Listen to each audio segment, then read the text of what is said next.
Hello and welcome to Women Empowerment Edition Impact for Change.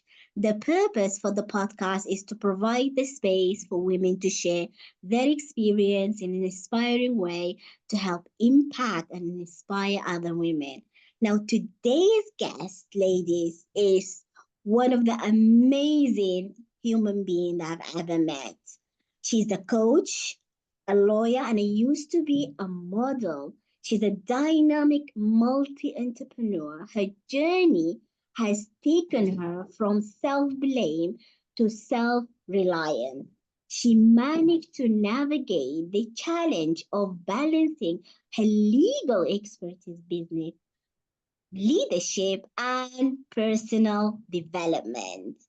Her aim is to inspire others to take ownership of their lives and turn adversity into opportunity.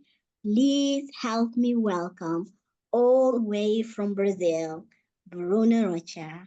Hiya, Bruna. Hello. I love Nice. how you pronounce my name. So pretty. Thank you. And thank you for accepting to be on my podcast. So First this of is all, thank you for having me. Sorry, go on. no, it's fine. Go on. I was like, thank you for having me. It's a pleasure, it's an honor, first of all, to be here, have this opportunity to talk and share with all the women and all the men as well who might be listening to it at the end, right? Our aim is always to inspire people in general. Mm. Absolutely, absolutely. I say thank you so much, Bruna. I mean, I've met you before. You're such an incredible human being, and I know the work you do and the impact that you are having toward people. And that's what really drove me, to invite you in this podcast because you're such a powerful woman. So before we start, Bruna, tell us a little bit about yourself and what you do.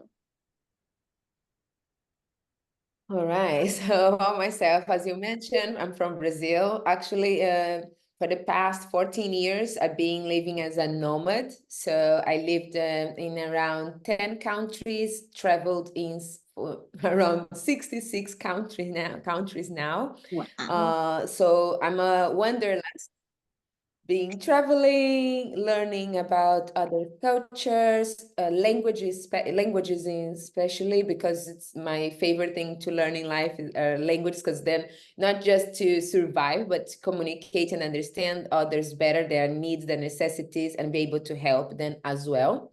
Um, Right now, I do run a consultant immigration, international law, not only immigration, but international law firm based in Hungary. We work mainly with immigration issues, so not only visas and citizenships, but also like divorces, transnational issues where we have I would say minors, custodies, and other issues that might rise in international relations. Uh, I run a small real estate business in Brazil, back in Brazil. What Wow. else do I do? I do many things, and I still studying as a, in the legal field, you always need to be studying. So Wow.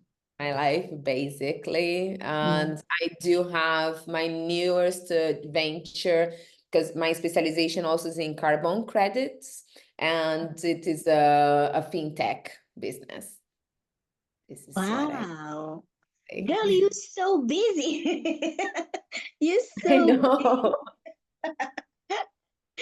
Like you huge deal and you're so busy. That is such an incredible. I mean, you're so powerful. As I said, earlier, you're such one of the powerful women I've met in my life. And when I was so curious to learn about your story and how, the success that behind Bruna, the person, the story behind Bruna.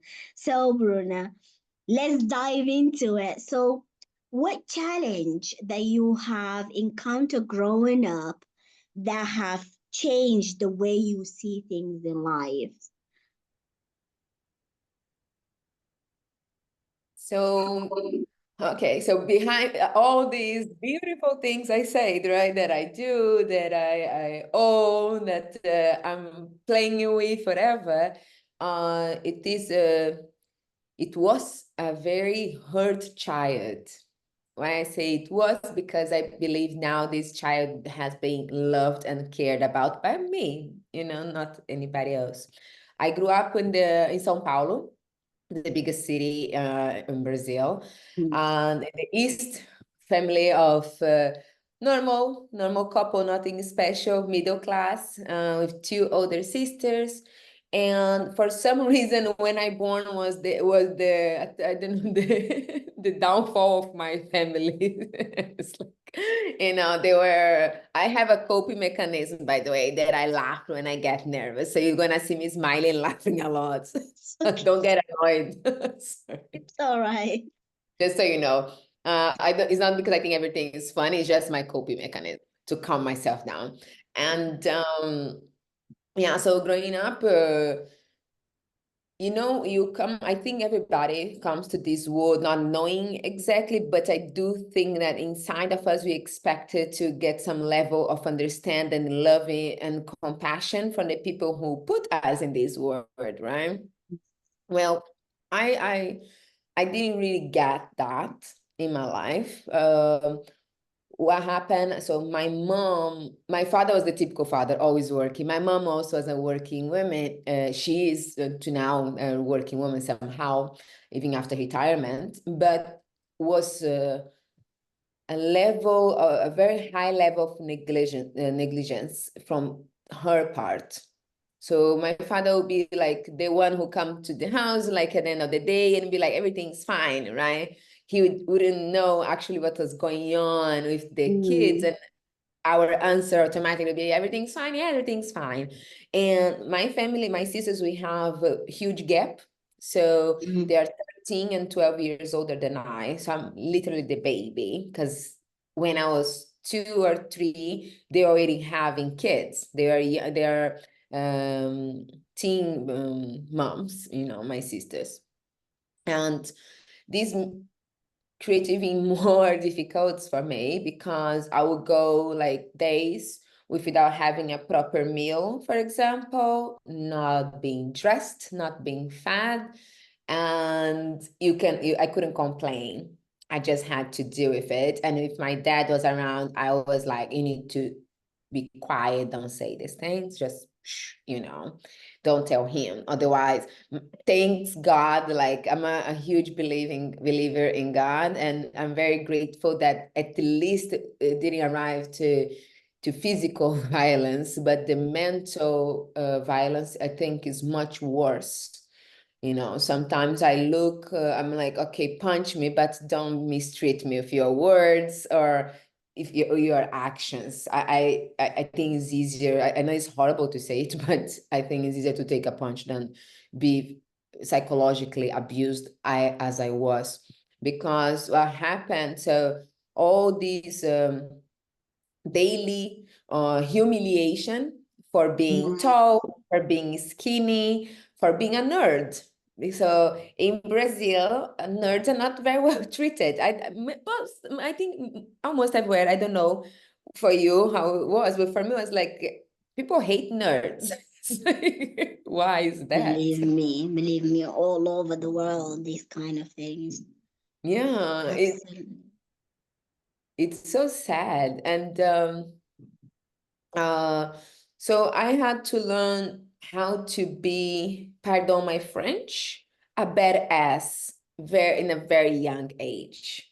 I Mm. had to learn how to be very strong. I don't know from where I got it. I do give all the honor and glory to God because I don't know, I was a child, but I had this within me, this self-belief that everything will be fine. And I write a lot. When I was as a child, even worse. I really write a lot. And I'll be like, one day I'm gonna leave this home. I'm gonna be a multimillionaire. I'm gonna be very successful. I'm gonna travel the world. I'm gonna be famous. I'm gonna be this, kids dreams, but I Mm. would act on that. I would like in my playtime by myself, I would really behave like I was doing all those things already. And which for me is funny. Yeah, because which is funny because years ago when I found myself like being photographed all over the world, doing commercials, this, that, runaways, especially in Asia, that was my main work as a model. And I was like, oh, I was dreaming about it. I wrote about it when I was a child, you know. I also wrote a lot about being single. I don't know why. But I was like, I'm gonna be very successful, but I don't want a man to do everything for me. And if it was a man, is a man to be there in my life, gonna be like my dad. No dad issues here per se, like we know normally, but it's normal and natural that we want the good people in our life growing up to, I don't know, uh, be I don't know, come back to our lives somehow, like and a boyfriend and a friend, a husband. You know, if you have a good role model of a father and a mother, you inspire to be a good mother, you inspire to be a good husband. It's easier that way. So no, I don't want to date my dad. The men I date are very different from my dad. Don't worry. So sometimes good, sometimes it's bad. Yeah. So that was the whole thing. So my father passed away a few days after my birthday when I was 11. And he was the only one who was like the person who really cheered for me. And the only one who'd be like, did you eat? Do you need shoes? Do you need something? You know? And sometimes I'll lie, and sometimes I'm like, yes, but I'm a bad liar. And I think he knew that. So he made the responsibility to raise me. He gave it to my middle sister. He was like, okay, here's the money. Every time he's like, Bruna, gave money to your sister so you can go and buy things. She can go and buy things for you. Because he knew if it was going to my mom's hands, I wouldn't be dressed or anything. And so when he passed away, I was the one to be blamed. So it was a real struggle because that's why blame for me is a big thing. I was blamed for mom's being upset, for mom being angry, for mom everything. Then my older sister was the same. She was angry at work and she'd be like, she'll hit me and say like, it was my fault. Something happened at her work, for example. And I was a child, I couldn't do much. When I grew up and I was tall enough to beat her, of course I did. Not saying here you need to beat your sister, but that was my defense mechanism. I was holding that for so many years, like being hit by her for no reason. That the chance I had, I took, and I was like, okay, this ends today, you know. And she got the message. She got the message. Yeah, so the part of the blame, the worst one was this, like, okay, I got fat because I had you. I didn't want to have kids. I got upset because of this. And this, unfortunately, because I didn't understand, I had to work on it. Nobody could do this work for me. So I ended up like planting this idea that I was the one to be blamed for everything in my relationships growing up as well, with boyfriends, friends. And I was always like, oh, did I do something wrong? Did I do something wrong? Like, did I say something? You know, and I began to try to shrink myself to make people more comfortable around me. It's like, if I breathe beside people, it's like I'm trying to call attention. And I was like, I'm sorry, I didn't mean to breathe beside you. So it took me years to start understanding until realize that I couldn't become what I am today. I talked a lot, sorry. You see? It's Sorry. it's it's okay. I mean, it's a very, very inspiring story to hear because when I know so many women, they have dealt like that, growing up. And even some, I used to got like a neighbor in my back home used to blame her children for things. And that is absolutely wrong when it comes to parents blaming their kids on every single thing. And what you gone through as a child, that must be very, very hard and difficult for you. And you said you're trying to cope, and getting strong. But before that, tell me, how is that affecting you mentally, Bruna? How is that really get into your head, seeing your siblings blaming you, beating you for no reason? Your mom is upset, from you, because at some point I did go through that as well. Um, how did you transition? How did you cope and transition from that? So as I mentioned, like some somehow for some, I don't know, I think God in my life has been so significant, so strong. It's his presence in my life. I call him a he. No offense here to gender neutral, whatever is going on now. Don't mean to offend anybody. I call him a him. So it was like something, I started to do the bubble thing, I think at that time already. So I was like, okay, I was avoiding to be at home maximum as I could. And being a Mm, nerd really helped me. So what I would do, I would just find anything I could do to learn anything. So whatever you think exists in this planet, I probably have a certificate or knowledge on it because I was just studying every course, anything people say like, oh, it's for free. Do you want? Yes, I am there, and I will be there like studying, learning to play different type of sports. It's always like just so I wouldn't be at home. This was mm, the first thing. And then I figured out like the spiritual part was very important because it gave me mm, strength. No, I don't talk about the strangers to be powerful, but the strength to forgive them. Because mm, that is for me, I think, the key thing. I can't hate people. I'm very bad at hating, holding a grudge. I'm too soft for that. If I don't cut immediately, it might take a while. Sometimes when I say a while, it might take 10 years to cut somebody because I always give I chance. thought you were gonna tell me, oh, it would just take maybe days, few days. That was. No, I'm better now, much better. But with family, especially, it took me so long. I would be because I was feeling guilt. Mm, I was feeling simply guilt. I was like, okay, if I impose my boundaries, mom will be upset, and then my family is very manipulative. I will get calls, even like,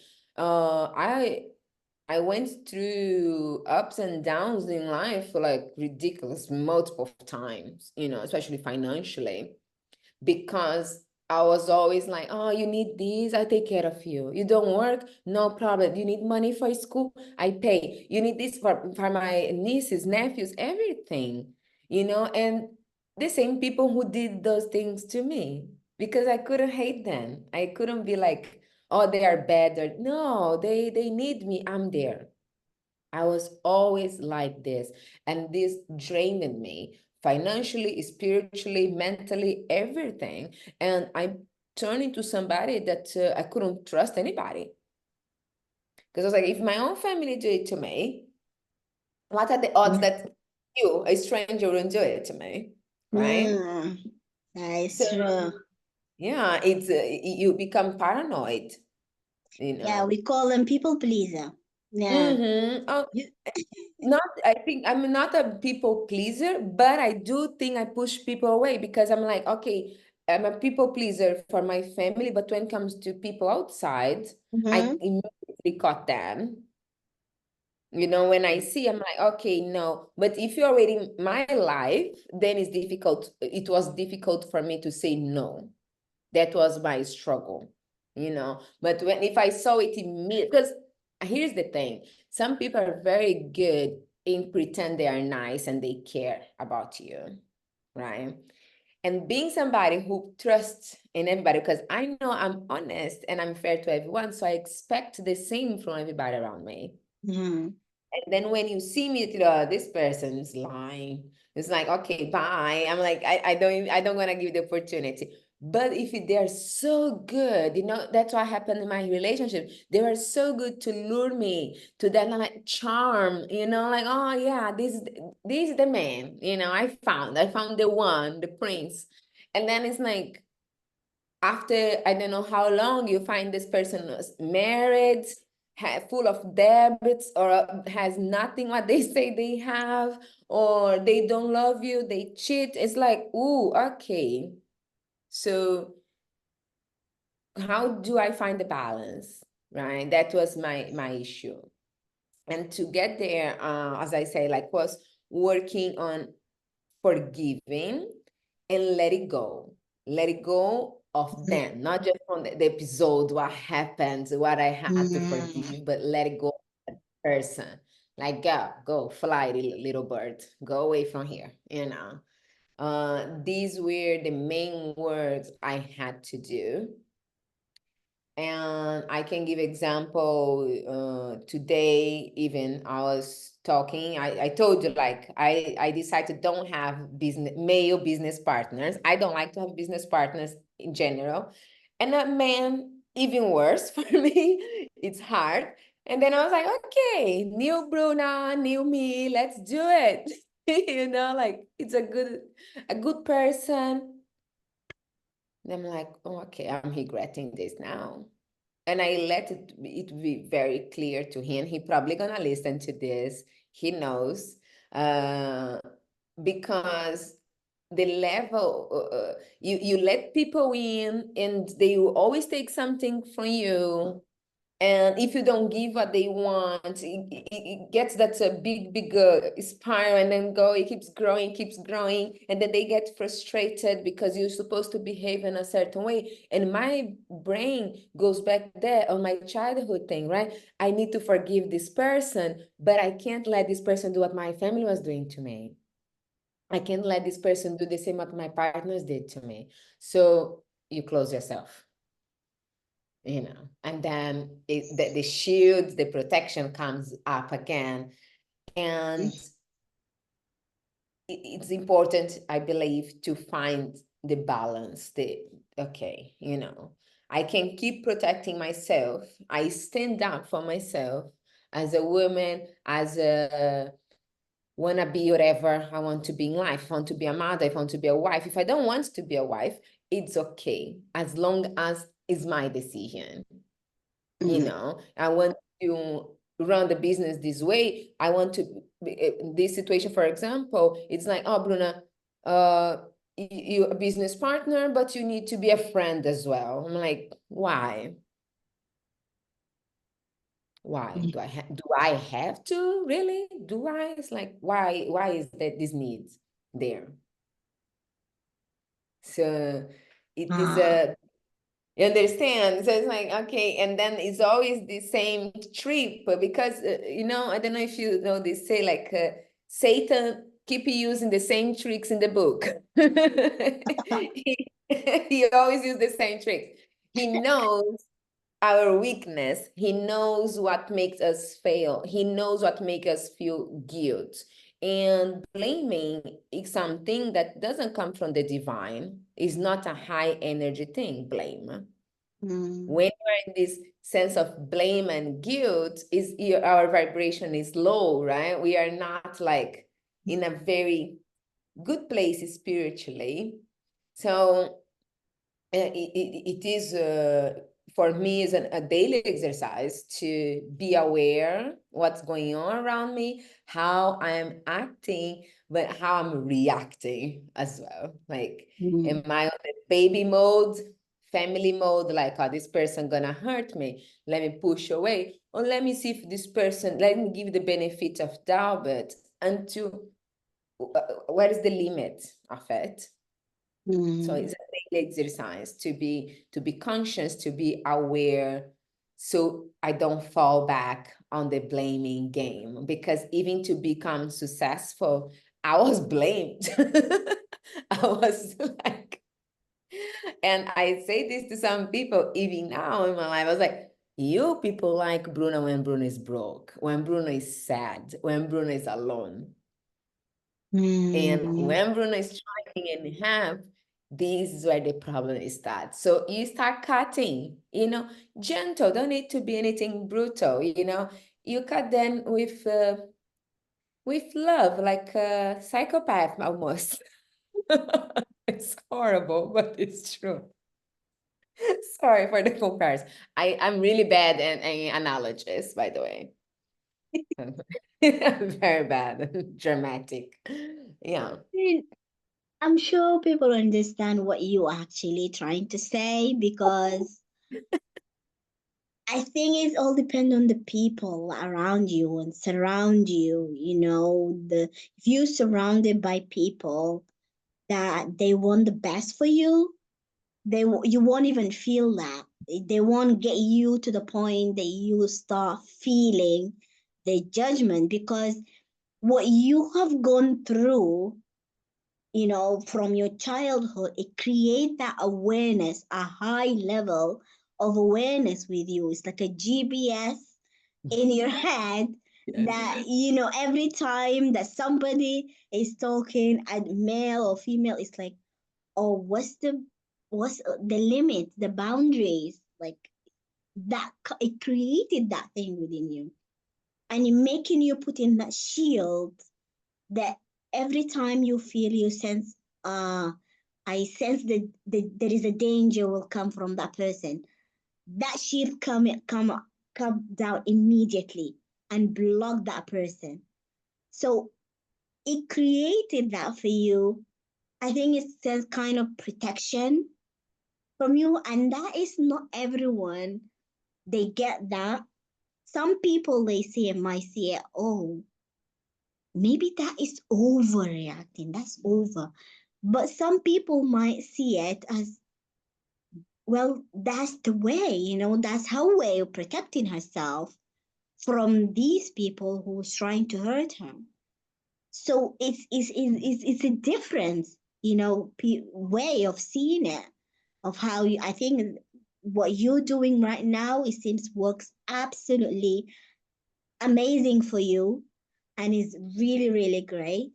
But I'm just curious about what you've going through. I know it affected your decision growing up, and affecting the way you choosing and you deciding whether the life partners, whether, even a career. Tell me more about that, because we talked about it, before we start this, and you told me about how really what you've gone through affected the decision that grown up, and it leads you to the road that you didn't like it. Yeah. So, you know, at some point, what happened, like I've been through so many abusive relationships because I was desperate for love. And I craved for love so badly. And I'm very lucky in getting men, that time even women if I want to. But I'm always like, when you're the popular girl, you remain the popular, which is cool. Some people think it's amazing. I think it sucks. It's really bad because the pool is so big and filled with idiots sometimes, Mm, And then you're just like, okay, how to separate the good ones from the bad ones? mm, And as I mentioned, like some people are very good in luring and in pretending things. So mm, one thing that happened after I was left to die by my partner in 2012, mm, he was very abusive. I managed to run away, and somehow, it's not somehow, my best friend, who was also my assistant, told him where I was hiding, kind of, Mm, because I had to run away from him because the police said like, "Oh, you're black. We don't care." That's how, because this happened in China, right? So police was like, "We don't care. Deal with it." Neighbors tried to help, but still police wouldn't do anything. And I managed to run with help of a friend. mm, This my friend, I was 6 months away already. I had a normal life again. She was like, "Ah, she's here." I found out it after, like a year later, okay, about this. mm, And so he found me, and he he beat me so badly that I was like rushed to the hospital, and I didn't know what actually happened, because you're in the hospital, you don't know you're in the hospital. Let's be honest. I didn't know I was in the hospital. So I woke up, they told me this story, and police and this, and it was a whole issue. So I was like, okay, why did I stay in that relationship for so long, knowing already that he was because he showed me signs of aggression already. Wasn't mm, the first time. I only the part before running away, he held me hostage for 3 months. This is something first time I'm talking about, to be honest, because I don't talk about it in general. Because people, it's very easy. Why did you stay? Why you didn't call the police? People trying to make, it's always a women mm, fault. It's like, yes. okay, thank you for your support. Lovely. So the reason why I stayed, as I mentioned, never got a response from my embassy, my Brazilian embassy. Police didn't help, and my family, as we know, they're amazing people, also told me that wasn't their problem, so they wouldn't help me to get back or anything, because I was like, I need to get at least my passport so I can Mm, leave. So I managed to run away with my passport. So create a story, said I need to go to work, pretend that everything was fine with him, so he would come down, and I ran mm, away. This friend told him 6 months later, and he did all this. So I was like, hold on, let's do a self-analysis here, Bruna. Let's go back. What happened? You know, and stupid me thought everything was fine with me, with myself. I was like, okay, he mm, covered, go back to work. I love working. Work is my favorite thing to do in life is to work, to be honest. I really love it. mm. And he, I don't know what happened to him. I know he got deported. Nobody cares now about him. Um, what happened later? I managed to rebuild my life, rebuild my career, Mm, and I was single for, I think, maybe 2, 3 years, mhm, like that. And I met then what came to be my husband. mhm, So here's a little thing. I never want to be married, to be honest. As I mentioned, like I used to read to write about not being married, right? Because I didn't want to. I mm, thought marriage is a waste of time mm. and the business. I still think it's a business, and I'm gonna sell my fish here a minute. Do a prenup, people, please do. Uh, you can always do a postnup. Call me if you need. Uh,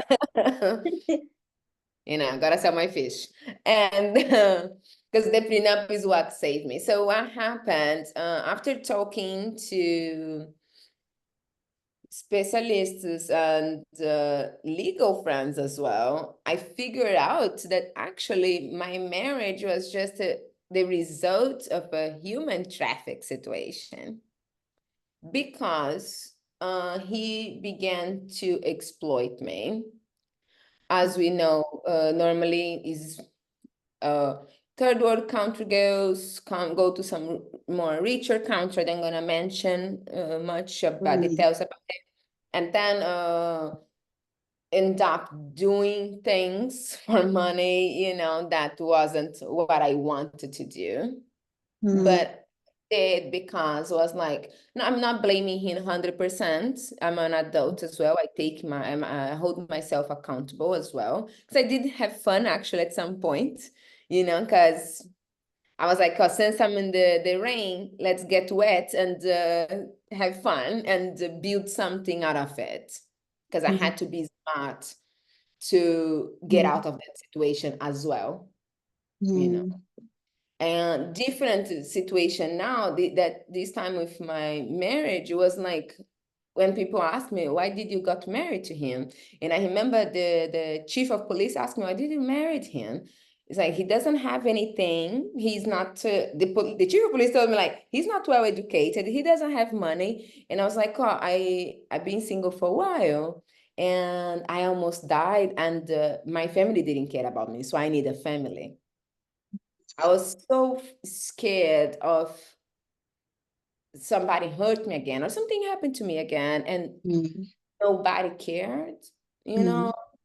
And now the fun thing is, like, no one is still caring. It doesn't matter. It's like, if you have, it's like big change. Boom, break news, people. So uh I got into the adult industry. Mm. Okay. Which wasn't planned because I was already to become a lawyer in Brazil. I have my modeling career. All Mm. my life was kind of put together, right? Financially, I was fine. And Mhm. then, as in a blink of eyes, my money was gone. And I was doing something that I didn't expect, I didn't want to, but I had to make the best out of it. So that's what I did. As a good Brazilian, we are very resilient people. You know, we come from, our blood is from our beautiful ancestors from Africa. We are all fighters. You know, we have this in us. Is Mm. never to give up on anything. I don't want to cry. Sorry, I started thinking. Um, so I managed to walk away because I did have a prenup, postnup actually. Yeah. So here is the thing. I want to leave that industry. I want to leave that life, to let it go. But it was a no for him. He, like, literally, I was working and paying for all his luxurious life that he had. You know, it was not a real marriage anymore. I think he never been. It was like,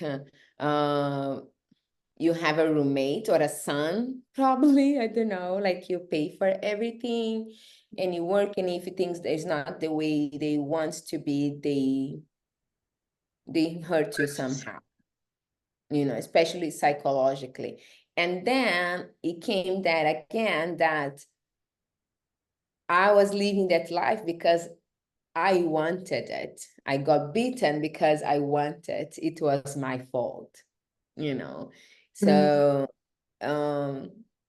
after my divorce as well, I got involved with somebody that I say is the love of my life. Very toxic person, but he taught me how about myself, actually. He taught me how Bruna is capable of love people. Is still, because I thought at some point, like, I'm not capable of loving anybody anymore. And then I was like, no, okay. And then I saw in this last relationship that I have that I am capable of love unconditionally. You know, it was toxic, but it taught me this, you know, that disregard everything what happened with me, um, and people who I loved never, ever support me or give me any type of love that I needed. Because that's what I wanted. That's what everybody wants, I guess. It's like, okay, can Mhm. I tell you something and you're gonna use it against me? You're not gonna hurt me. You're not gonna take advantage of me. I think that's all we all want, you know. And Mm. when you are alone in the world, like I am, you are forced to get tough, to get stronger, you know, um, which goes along with my career choice. You know, I was able to finish my law school. I'm Mm. doing my master's now. I did some other specializations already, and I Mm. love so much what I do. And to rewrite my story, being able to, because the main thing is like people think my success or my businesses came from that period, that short time of my life, because it was short times, like 4 years and something. It looks like a lot because people like to focus on the worst part of what you did, which is really unfair, because I did have a beautiful career before. My first business, official business, was in China. I was only 21 years old. Like, how many people go to a country that you don't even know the language?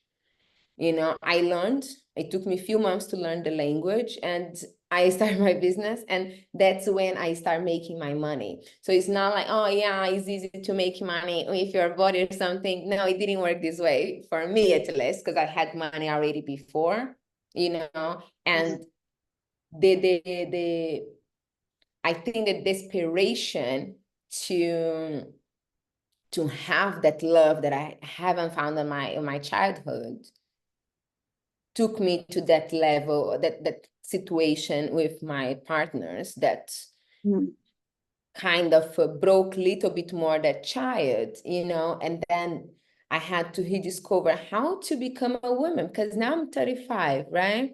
So 4 years ago, I was like, I need to relearn. Like, I cannot keep feeding these childhood traumas. It's not fair with me. It's not fair with myself. Why do I need to be generous with everybody? Why I'm so guilt of my success? Why I need to be like I owe somebody something? So I had to understand it. It's like, no, I don't owe anything to anyone, because I can say with my mouth full that, oh, what I did or I done. Yes, I have friends. I didn't do everything alone. I have friends. I have business partners, even though who annoys me. He's a good business partner who helped me propel in my career, in my businesses, and share all the knowledge that I have as well, and help other people, because that is the work I do. I'm so happy when I see the results I got, and I'm like, oh yes, I really cheer for my clients too, because I know most of them are coming from a struggle life as well in Brazil, because most of my clients are in Brazil. And it's beautiful to see like their dreams come true, so now I can say like I'm living the life that I always yearn for. That is amazing. That is Sorry amazing. for That is so amazing, and it's so inspiring. And I hope women, I know, Bruna, I know it wasn't easy for you to share that. Thank you very much, yeah. for sharing that. And I hope women, they hear this today. They hear, because I know women out there, they're going, through similar experience how you are going through or you went through. And some of them, they think they are alone. There is nobody, there for them. I hope by hearing your story today, it tells them that they're not alone anymore. They're not alone, and they can do whatever they want to do. They can pick up themselves up no matter what they go through, no matter what they've gone through, they can make it. They can make it the same way you made it. Thank you so much. So, Bruno, I know you said, used to blame yourself, used to do all these kind of things, the emotions that you've gone through. Did you manage to forgive yourself? So I think the main blame, what I mentioned, was about my father's death. It took me 7 years to get over it, because so I was 11 when he passed, right? My birthday, 11. Mm-hmm. So it took me years, because I would be like sitting. I spend nights and nights at the cemetery, just sitting there besides like his, I don't know how to say it in English. I forgot the word. Tomb, I think, that thing there in the cemetery. I would be sitting there and talking to him for 7 years, asking him, why did you go? Like, where, like, you left me alone. You're the only person I could rely on, and now you're gone and I'm here. Like, and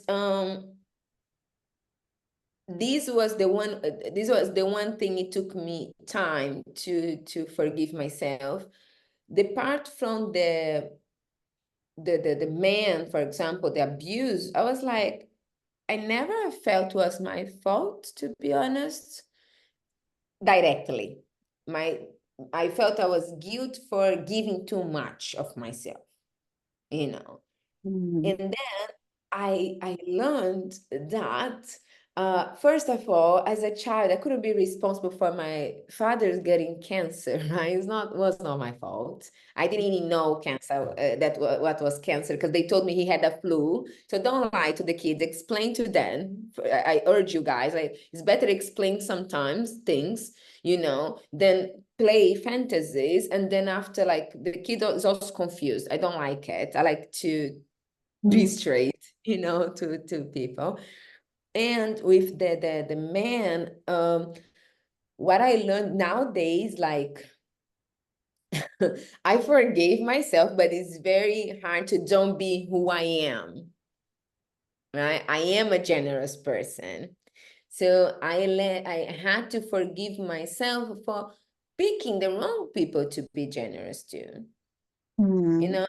I'm like, okay, Bruna, because money comes and go. I've been here, I've been here, I've been here, I've been here, I've been down, down, down, down there, I've been in all spectrum of financial situation. So believe me, I know how is not to have what to eat, for example. I lived in the street. I had, like, pick up garbage for a while so I could pay one of my schools, for example, when I was in Brazil.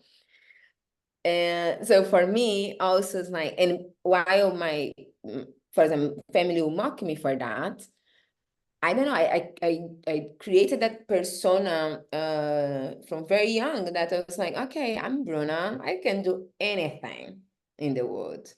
Because my father used to say to me, like, oh, you're so intelligent, Bruna. You can do anything. And I believed him so much that I took it and I embraced that, And when I was down there thinking, like, oh, I'm nobody. Even my mom hates me.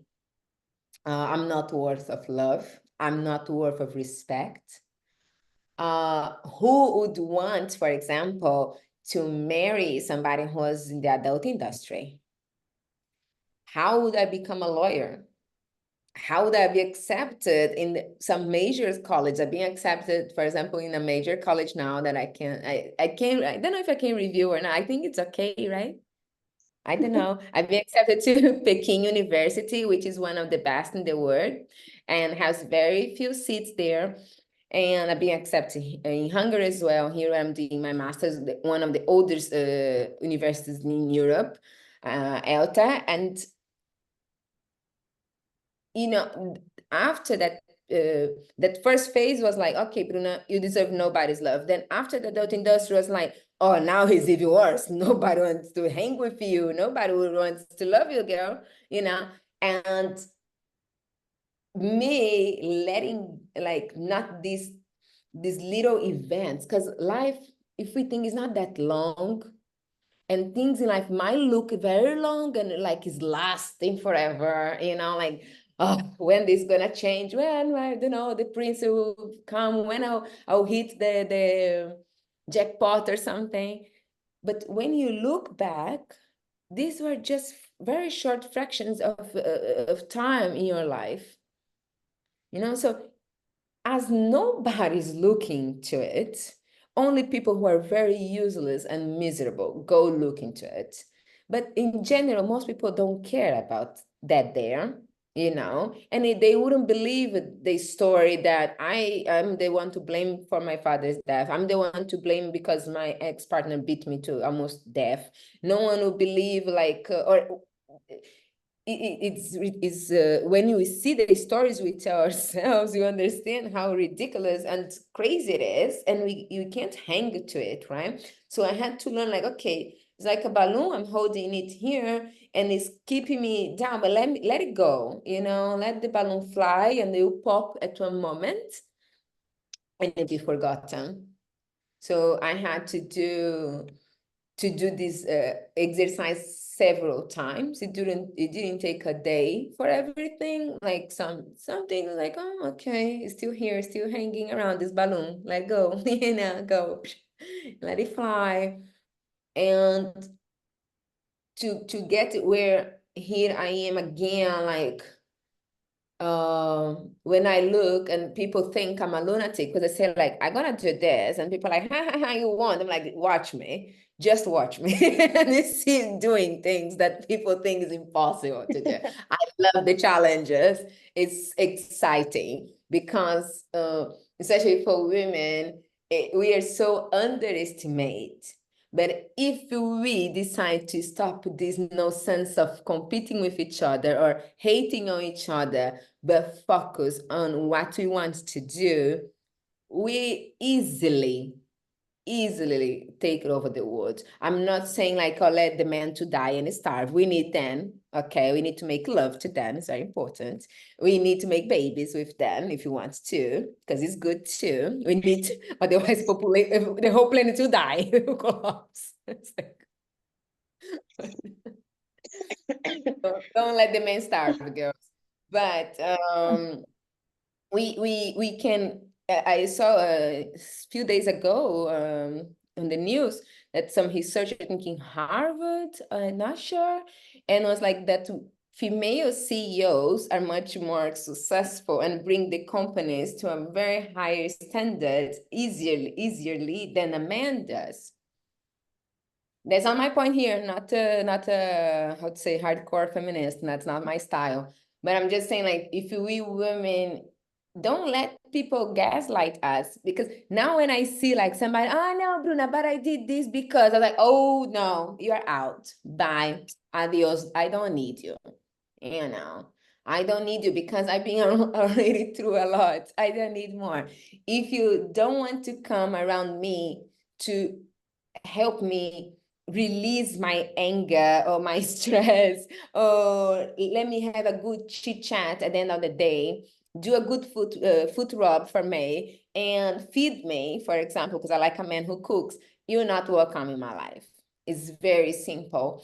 And with the family, for example, we do some cultures like Brazilians, the family is very like, it's forever, right? And I had to learn to let it go too, because I was like, okay, when you people change your ways of living and of treating me, then you can come around me. For now, you stay in your lane because it's not worth. It's not worth. I thought like, because I do think moms are the most beautiful things, and fathers as well, the most beautiful things a child can have, because they're important. They put us here, right? But when you start with these like, oh, I treated you bad because you did the XWC, I don't know. You're just manipulating me and trying to make me feel the guilt for your stupid behavior, and that's not fair. And when people say the word is not fair for you, because the word can be fair, it's like the word can be fair if we behave like decent humans. I would do another thing, but I don't know who's gonna be watching it, so I need to behave. Oh, Bruna. Oh, Bruna. Oh my God. Despite that, we laugh and all that, but of course there is a wisdom behind it. Your words, there is a wisdom that if the ladies who hear this today, they will take that wisdom and implement it into their lives. Because that's what inspire is. You listen to something that inspire you, and then you take something, you learn something from that story, from the book, from anything that you do, and then and you go and implement it. And I know women who will hear this, they will do the same. Like I took few things as well today, from you learning, things inspired me to go and implement in my life. But what advice would you give to women who are going through similar experience that you've gone through, or they've already gone through similar experience that you've gone through, but you want a breakthrough. They wanted that breakthrough, but they don't know where to start. So what advice that would you give to these women out there? I have main advice. Two or to this. three.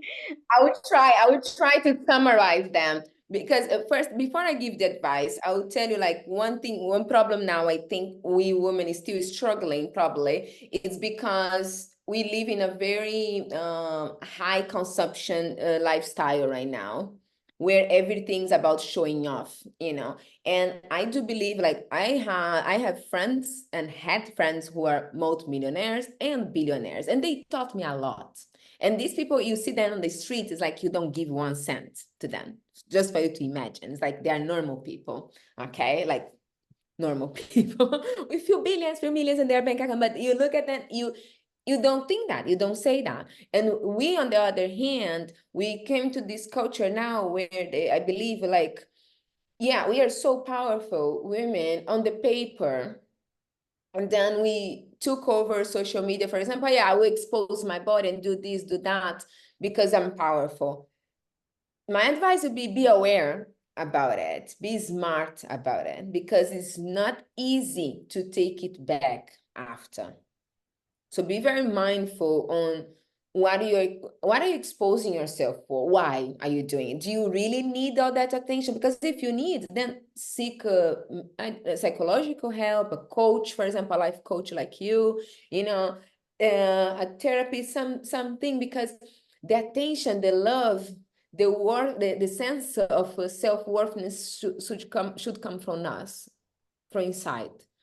But if we need this from strangers on the social media, even if you are getting paid, because money is good, but it's not everything. And I can tell you this firsthand because I know how I made some of my money, right? So it's like, we need to be more conscious, I think, as a women, because to be powerful and be strong doesn't mean we need to show our boobs all over the internet, for example.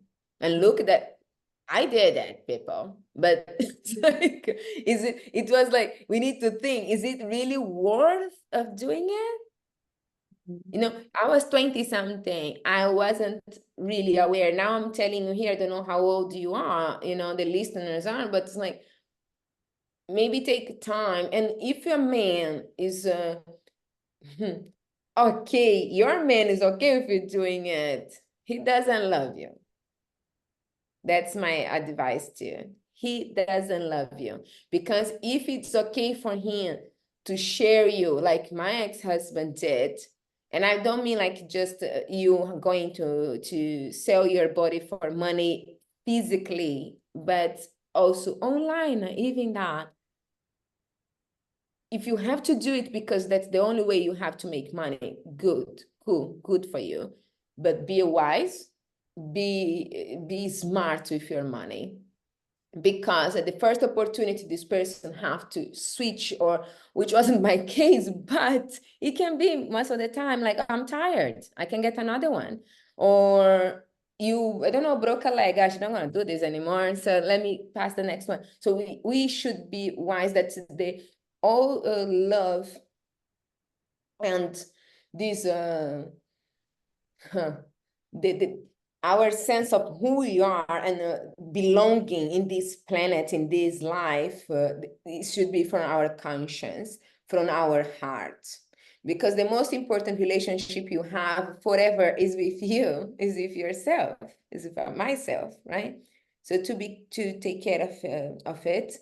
And then I would say, as soon as you realize that something's not right there, and you trying to have a conversation, trying to solve that problem with whoever it is, your kids, your parents, your husband, doesn't matter, your wife, your girlfriend,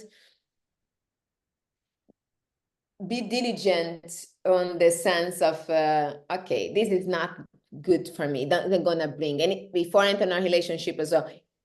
Does it gonna serve me in the long run? You know, spiritually, mentally, because as I say, to make money, it's good and it can be very easy. To make money is not that difficult. The problem is to keep the money, grow the money, and to protect that money. When I say money, I'm not saying just cash, but anything you have that is worth something. And for us to be able to protect it and make it grow and be used as a tool of generosity and blessing in other people's lives, we need to be good with our mind, our heart, our soul. If we are not, believe me, all the money on earth is gonna go down, being dead and that. So this would be my advice. And I have a last one, which is very long, my advice, right? Is do a prenup. Doesn't matter how much you love that person, because a prenup is protecting you. A prenup or postnup, if you even better, because then you see who really that person is, because they're already married, right? It is protecting you not from the person now, but the person who normally people become when a time of distress in a relationship arrives, you know. We say like we only know people when we're getting divorced. We only know our partners when we're getting divorced, which is terrible because we should know before the demons they can turn into, but it's not always the case. So, and don't think, oh, it's only for rich people. It's only because this person have money. Because if you are a queen who is trying to build something and this person is with you and man sees that, he sees when we are champions and he sees, you know, I have plenty of suitors and they're like, oh, I know because with you I know I can make a lot of money, Bruna, that's how I want to be with you. And I'm like, oh, nice, thank you for the love, people, you know. It's like I hear that a lot from some of my suitors. I'm like, okay, no, bye, next, you know. They know, they see in us when we are women who will be good to their house, who will be good for the kids, who will be good for them to grow their business as well. Men are not stupid. Men are very intelligent when it comes to finance most of the time. Okay, so if he's there with you, even when you are broke, but you're a woman who decide like, I gonna make it. I will be the one who gonna, you know, take us out of debt and I will help this family because I love him. Good, beautiful. But be aware and be wise to protect it as well, because a prenup can be made when you have zero money. It's no problem because it's protecting you in the future, in the long run. You know what's gonna happen when you have that few millions, few hundred thousands in your bank accounts. Because I think most of us here are working women or trying to be business owners and to do something how to say meaningful in this world, and that as a consequence we are paid for it, right? But I think we should be more wise with it, because I often see men bringing up prenups and the woman get angry, or the woman feel like, he doesn't trust me, or they sign and then they get not so good deal after. So let's take this power to us as well, because we took almost everything. The whole planet lays in our hands, women. So let's take this last detail and use in our benefit. That's all. That's a great advice. Great advice for women who actually they're married or they're about to get married. Well, I'm Mhm. single, but that is a good advice for me to take. To I take. think so. You know, I had some guys, sorry, they are like, I want to marry. I was like, what do you have in life? And they have nothing or have less than I. And I'm like, okay, but we're gonna do a prenup. This is one of the first questions I make. I'm like, we're gonna have a prenup. And some of them they don't want. So I'm like, oh, funny story, huh?